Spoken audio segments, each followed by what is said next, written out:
Well, thank you, Metro Area Development. I have been talking to myself for 5 minutes. I thought I had these issues resolved with that kind of stuff, but it never fails. Something can go wrong. Okay, well, I'm gonna start fresh, um, and I'll try to summarize in less than 5 minutes. Golly. Okay, so it's Closers Cafe. It's Thursday morning, September 25th. And what I want to do this morning is I want to share some of the big lessons that I got already from the Agent to CEO conference. I'm in Cleveland. It's a 2-day conference. It's a small, intimate venue. It's been incredible. Yesterday, I got to hear from people like Blake Sloan, an absolute killer in South Carolina. He's got an incredible team. I got to hear from Tina Call and Jay Kinder and Albie Stasek and John Kitchens. I got to hear from, I think I mentioned Tina Call, Joel Persa. He had a great presentation on the 5 different profit and freedom models that you can build in this business as a real estate agent. But when we got there yesterday, there were 2 books sitting in front of everyone's seats. They were gifting us 2 books.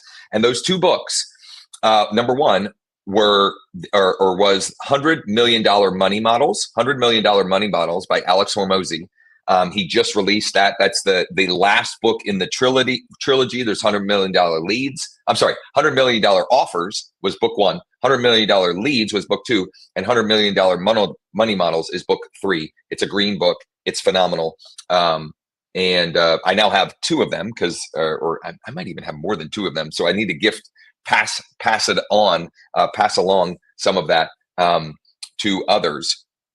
The other book that was there, the other book that they had in front of us, because they feel like this book is so important and valuable right now that they gifted all of us, was The AI-Driven Leader by Jeff Woods. The AI-Driven Leader by Jeff Woods. And I've been listening to the audio version all morning as I've done my morning work. So this morning I got up pretty early. I pretty much always do.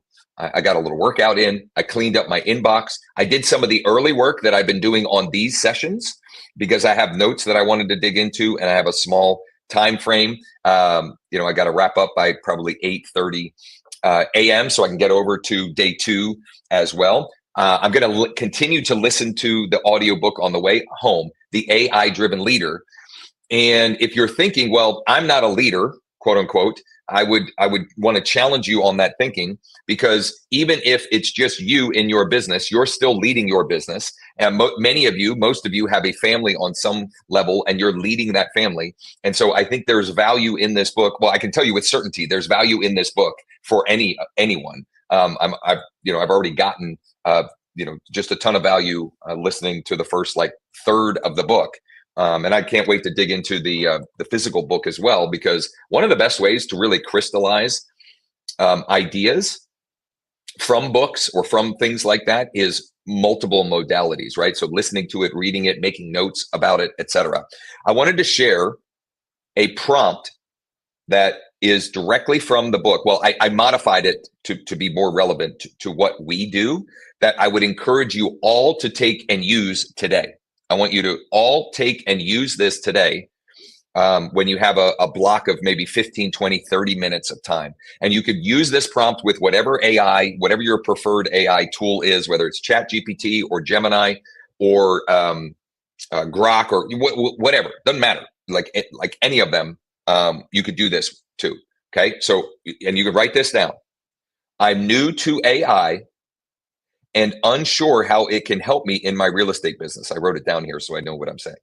I'm new to AI and unsure how it can help me in my real estate business. Can you interview me asking one question at a time so I can learn how to best use AI in my business?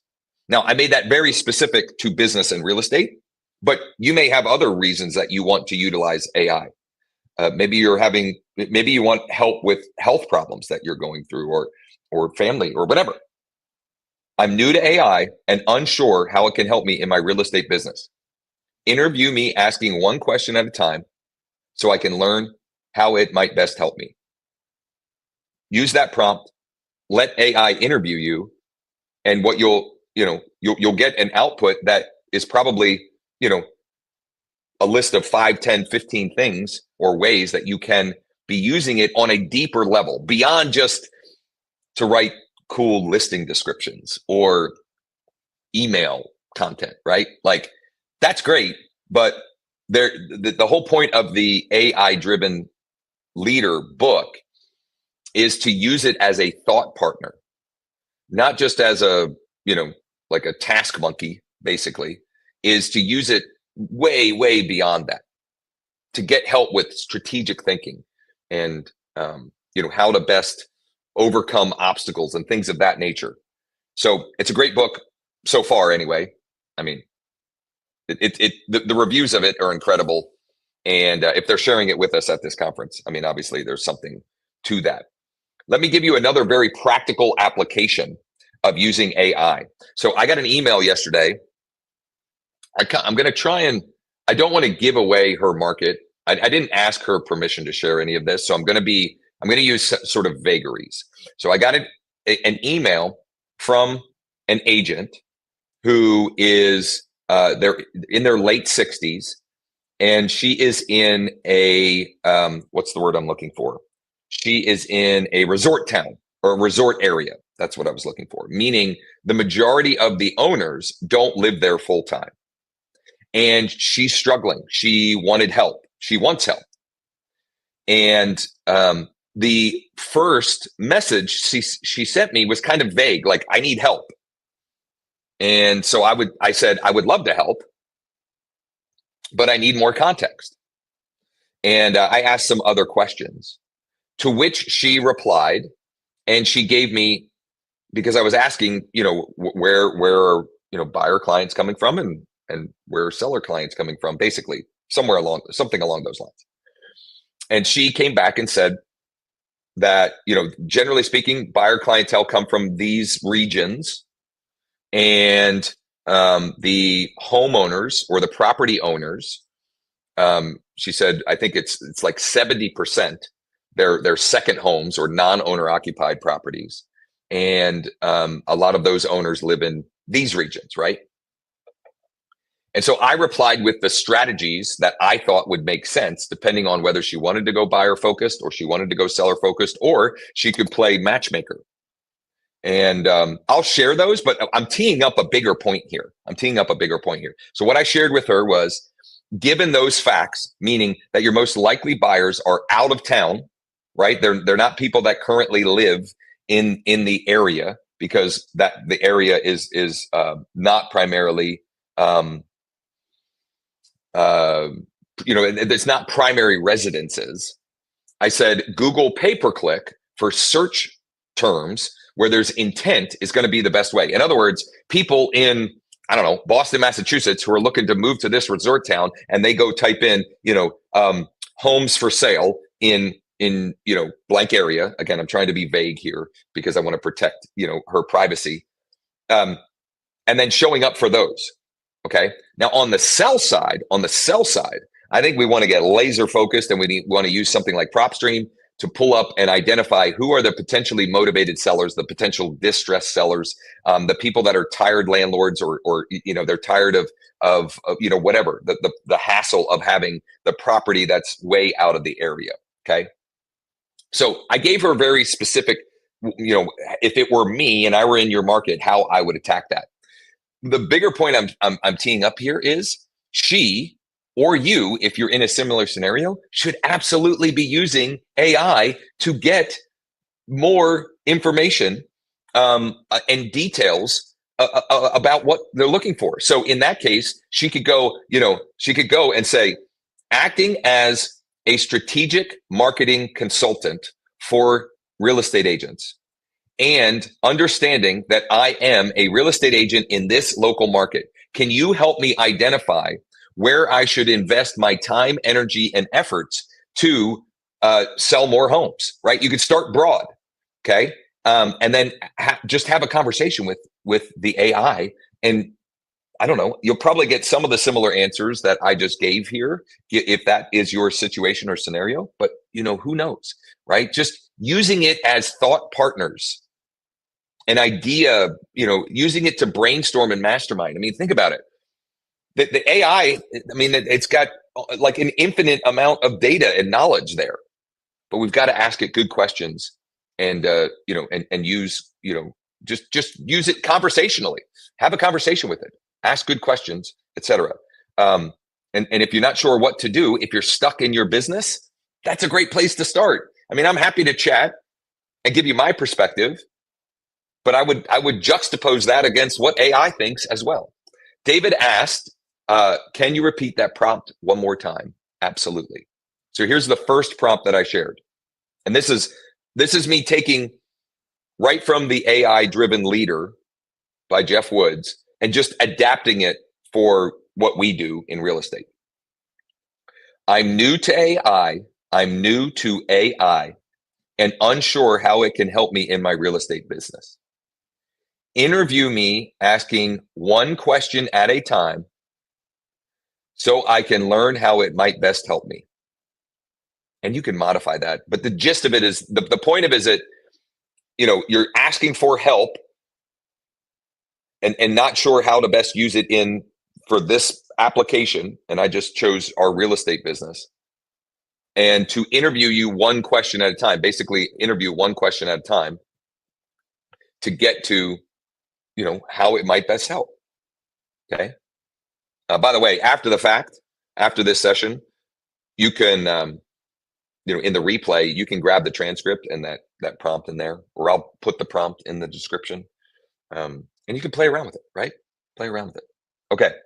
So, wanted to share those lessons. Let me see if I have one other lesson from yesterday that was, I've got I've got a lot of notes here. Another lesson, let's see here.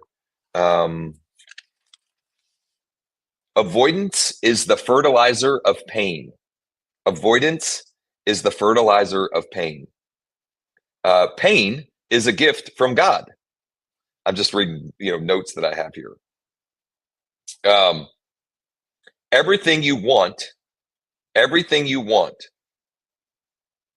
is either, how did I frame this? Everything you want is on the other side of skill set or mindset. If you want something that just hasn't happened for you yet, or you're struggling with something, the answer is either a skill set that you are lacking or a mindset shift you need to make. A skill set's, something that you're lacking skill wise, or a change in thinking. If you're feeling burned out, it's because you're losing. If you're feeling burned out, it's because you're losing. When you're winning, right? When you're winning, even when we're working hard, especially when we're working hard, but we're winning, like that gives us joy and energy and more, more encouragement to keep going, right? The problem is either here because of me or for me. The problem is either here because of me or for me. Greats are grateful for the pain, even in the pit. Greats are grateful for the pain, even in the pit.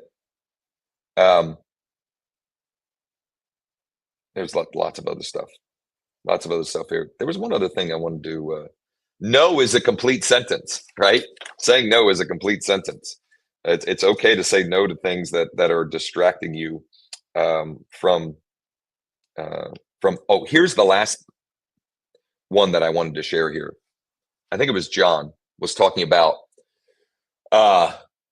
Napoleon Hill's book, and not the one that is most often referenced, Think and Grow Rich, but a book called Outwitting the Devil, which apparently, I didn't know I guess I remember hearing the backstory on this, but he wrote that years, I think he wrote that before Think and Grow Rich. I don't remember, but it somehow got buried.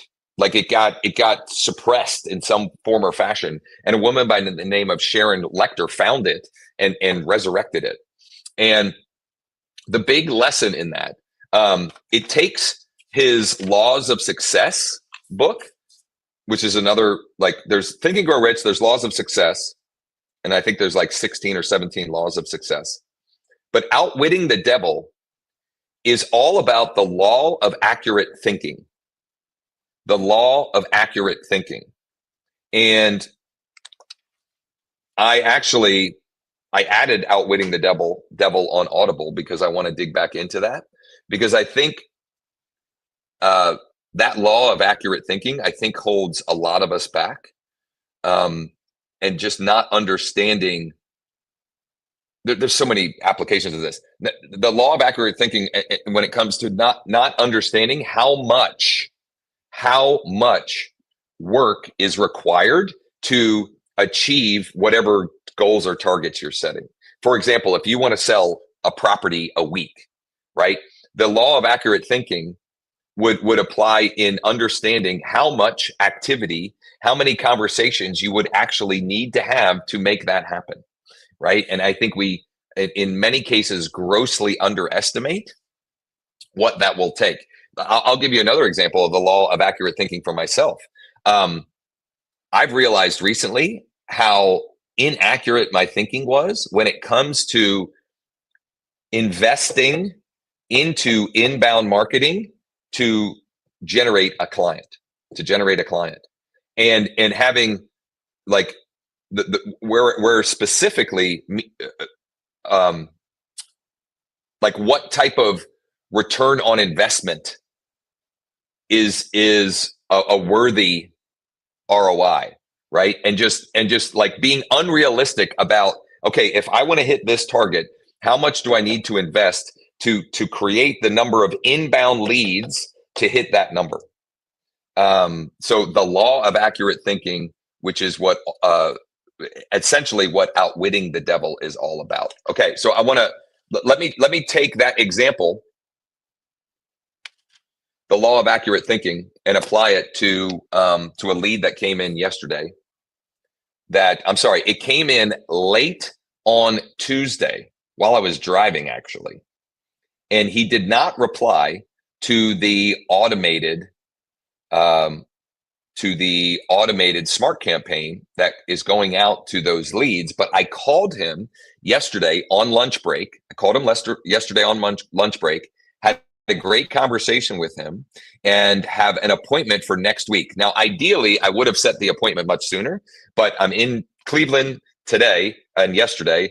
And then I get back briefly. I have 3 or 4 settlements and 2 more appointments tomorrow. I'm not going to be able to attend some of the settlements, unfortunately. It just is what it is. So I've got a busy, and then I'm heading to Chicago with Pam to my son. My oldest son is playing at University of Chicago Saturday. Anyway, I'm busy. Okay, so I set the appointment for I think Tuesday afternoon. But I wanted to share a couple of things from this, and then I'm going to have to. I have 2 other things that I want to share that have like tangible benefit that you can use today. I think to create more conversations and client opportunities. Okay, so I'm going to share my screen. Whoops, I'm going to share this way. So this lead came. This was an inbound cash offer request lead from an agency that I am using, because I've seen so much success with the cash offer PPL leads that you can, in the description, there's a link to my recommended cash offer PPL leads. I've been having so much success with those. I actually hired an agency to build out my own PPC in my market for those types of leads. So Steven came in Tuesday night. He did not respond. I called him yesterday on lunch break. We got the appointment set, had a great conversation. He told me about the property. He told me how much he'd like to get for it, et cetera, et cetera. And it seems like it will be a great fix and flip opportunity. Now, I could wait until Tuesday to start leveraging that result, or I could get to work today to find the buyer for the property, so that when I arrive on Tuesday, I'm arriving like fully well equipped, and I'm creating more client opportunities by doing that work as well. Okay, so I had the conversation with Steven. I got him updated in here. Actually, no, I didn't. I need to make him active lead. I need to make sure that we're pausing the SMART campaign. I'm glad I'm doing this because I forgot to do some of this. I do have him added to a market report for the city. And then, and this is actually critical. And this is great because I was a little worried that I'm having the conversation on Wednesday and it's like a whole week before I get the appointment. That's not ideal. When someone is ready, willing, and able, and he's ready to go, it's not ideal, but I'm just doing the best I can because I'm out of town. What I did was confirm his email, and then in Pennsylvania, there are 2 required by law disclosures. And I sent him those electronically. I included that in my conversation with him, so he had that expectation. I sent those to him electronically, and he's already completed them and sent them back. Why is that important or relevant? Because that's me like putting a fence around him doing business with me. Because the seller's property disclosure, it's a 11-page document. Now, he could use those if he sold to someone else. But my point is like, he's made that commitment basically with me, right? It's creating that like, not reciprocity, but like it's a commitment. Like he's already kind of like he's all in with me basically, right? So that was a good way to anchor him in. I also sent him a Loom video of his iList. His home seller dashboard with iList. So let me show you that. So, because I wanted him to have I had a phone conversation with him, but I like sending Loom so they could see my face and my tonality and so forth. So I did that as well. This was this is what his dashboard looks like. If you're not using iList, we should absolutely talk about it. My enterprise version of iList is called fastcashoffers.ai, and you can get a free trial. A free 30-day trial, and after the 30-day trial, it's $77 per month at growwithjosh.com/iList. It's the letter ILIST.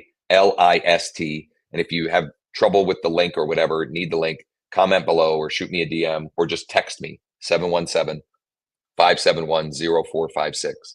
So I sent him a link, a Loom video that looked like this. Right here. Okay. And I talked about the disclosure that I sent him. So like he understood what that was that I was sending him, even though I did tell him about it on the phone. And then I pivoted to showing him his dashboard, which has automated values and cash offers. So I'm sharing that because that is like locking him in with me. Okay. That's like locking him in with me. And because I'm running out of time, I'm just going to talk through what I'm going to do tomorrow, which is I will pull up who the active investors are in the area. There is, based upon the information he shared, this could be a good deal for a landlord or a fix and flipper. So it could work for either a landlord or fix and flipper. So I'm going to find those buyers for both of those. Actually, I'll demonstrate the tool that I'll use. And then I'm thinking what would be cool is sometime next week, we'll take an audience participant, an agent out here who's got a deal that would make sense for an investor. And let's go find the buyers using the tool. And the reason why I'm saying that is this tool that I'm using for this is not cheap, but it's really, really good. So I'm putting in the address. I'm going to say I want a 1 mile radius, and I want the last 1 year, and I want landlords and flippers.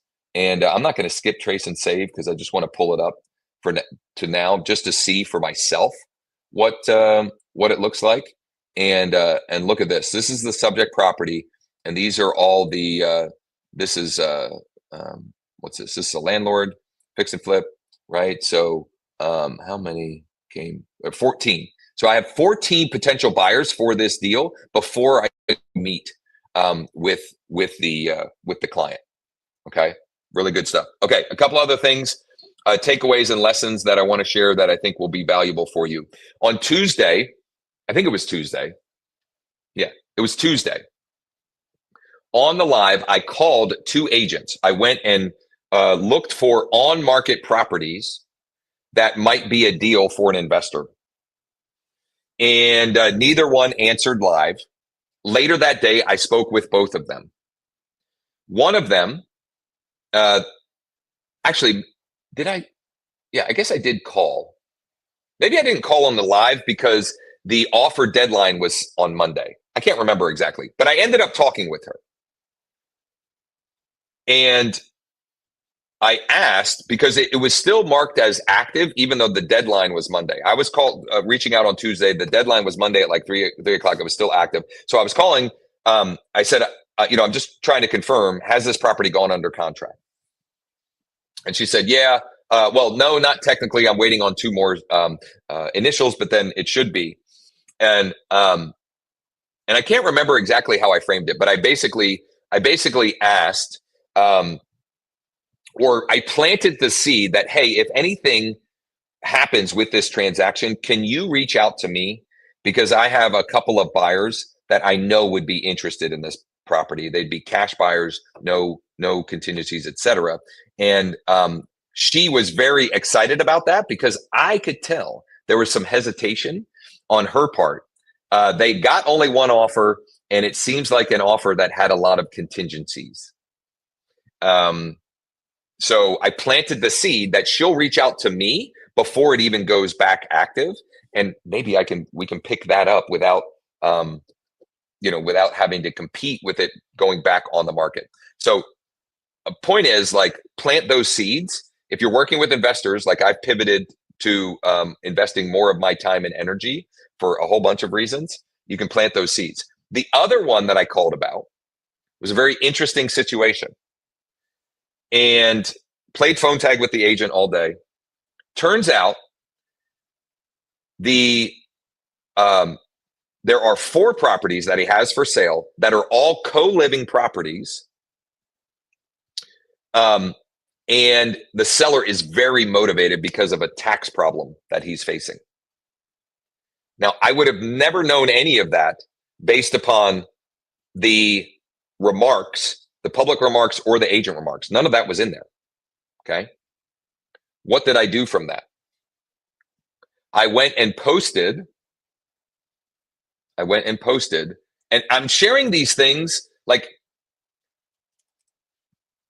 I hope you're not, if you're watching this, don't take literally the things that I share and try to just like try and duplicate the same exact thing. Like, find ways to use what I share that makes sense for your market and your client avatar, etc. Okay. So I posted in a couple of groups, communities that I'm a part of, about these co-living properties. Let me see if I can find, I'll just pull up an example. I've been doing this a lot when I have properties or opportunities like this. 3 turnkey co-living investment properties available in Central PA. DM or text me at this number. And the text above it, I made this image with Canva. The text above it, who do you know that might be interested? Shoot me a DM or call or text me at this number. I got 2 responses. Now that's not like, nothing to write home about per se, but they're 2 legit investors who own investment properties and are looking to add to their inventory. And this could lead to 1, 2, 3, or even 4 potential transactions. Okay. So use, like, the bigger point I'm trying to make, and I'm going to illustrate with one other example before I wrap up, is leverage results to create more results. Leverage results to create more results. A result is an appointment, is a conversation, is a whatever. Find ways to take that and turn it into more opportunities, i.e. conversations. Okay. Last example of this for the day. I had an appointment Monday or Tuesday. Monday. I can't remember. Monday or Tuesday with a motivated home seller. They've already moved out of the property. They've moved into the new property, but it's not cleaned out. They've lived there for years. There's lots of stuff. I have a follow-up appointment on Monday, this coming Monday, to take the listing. I recorded a short video in my car after I got back. I should have done it like when I got into my car after the appointment, like while I'm still on the street. I could have even done it in front of the property. Regardless, I recorded that video. I shared it as a reel on my socials, and I got another agent who was DMing me and then called me yesterday, and he's got a client who's interested. He thinks it'll be a perfect fit. Take one result and find ways to turn it into more results. Take one win and find a way to leverage it. Like anything, your phone conversations, the appointments that you set, the appointments that you go on, whatever. Find ways to leverage those. Tell the story of that on social. Use it to get more hand raisers, more interested people. And things, they start to snowball and compound and snowball over and over and over, right? Because, for example, the co-living properties that I use to identify the two investors, whether or not they make an offer on these properties, I'm connecting with them. I'm learning about what they're looking for, and then I can go find them other opportunities, whether or not these work, right? So like, it's just one opportunity leads to another, to another, to another, to another. If you do the work, all right. I think I'm going to come in for a landing here.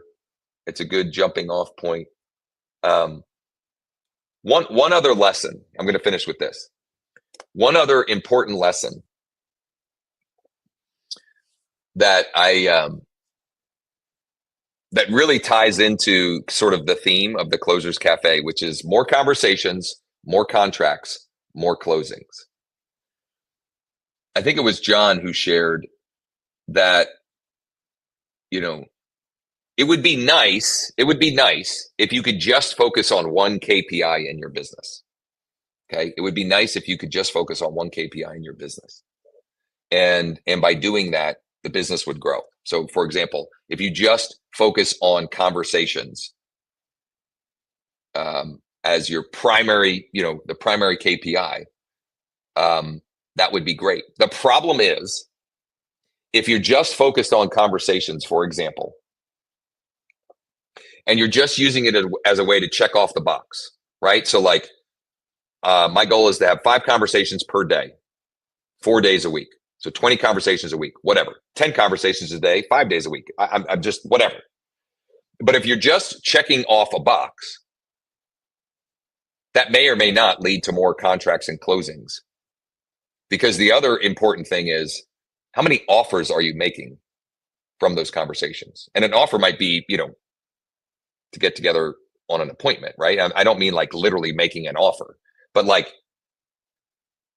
making them an offer to whatever the next step may be, right? So it's not just the conversations. Am I making the offer that will lead to the contract and ultimately the closing? So tracking your conversations, your contracts, and closings, right? Like that trifecta and the relation to the 3 is better than just having one single KPI that may or may not be moving the needle for you, right? If only this business were easy, All right. I will be back tomorrow morning at 8:30 a.m. after I take my girls to school. I hope you got value out of this. I would highly encourage you, if nothing else from this, use the prompt. I'm going to share the prompt one more time from the AI-driven leader. This is my adaptation of the prompt. By the way, if you got value from today's live, please like, please subscribe, or turn on notifications. Please share these. as well. And I would love your feedback. What do you like about these? What do you not like? Do you want more specific examples? Do you want more stories? Whatever. Here's the prompt. I'm new to AI and unsure how it can help me in my real estate business. Interview me by asking one question at a time so I can learn how it might best help me. Or you could get even more specific. Interview me by asking one question at a time so I can learn how it can best help me sell more homes in the next 12 months. That's it. That might be an even better variation of the prompt. Use that prompt on your favorite AI tool sometime today when you have some time, right? To actually like dig in. And I got pages and pages of notes. I'll probably share some of my other takeaways tomorrow morning as well. So if you're excited for that, give me a thumbs up on the video. All of these can be found, all of the replays can be found at Josh Schoenly Coaching. I did add the edited version of Monday's session, which was building out a plan to help Hank on my EXP or in my EXP organization build out a pipeline of new construction buyers starting for free, using free strategies in his market. I took that, edited it, got it added to our free Skool community. The link is in the description for the Skool community. And I used AI to turn it into a step-by-step action plan. And if you'd like a copy of that, if you'd like a copy of the step-by-step action plan with that, it is with the replay in the Skool community, or just drop a comment or shoot me a DM or just text me 717-571-0456. I'm off for the day. I appreciate you all who are spending time with me each morning. Tomorrow will be more back to me documenting the work I'm doing for the appointments. But I hope you got something in here that you can take and use. And I hope to see you tomorrow.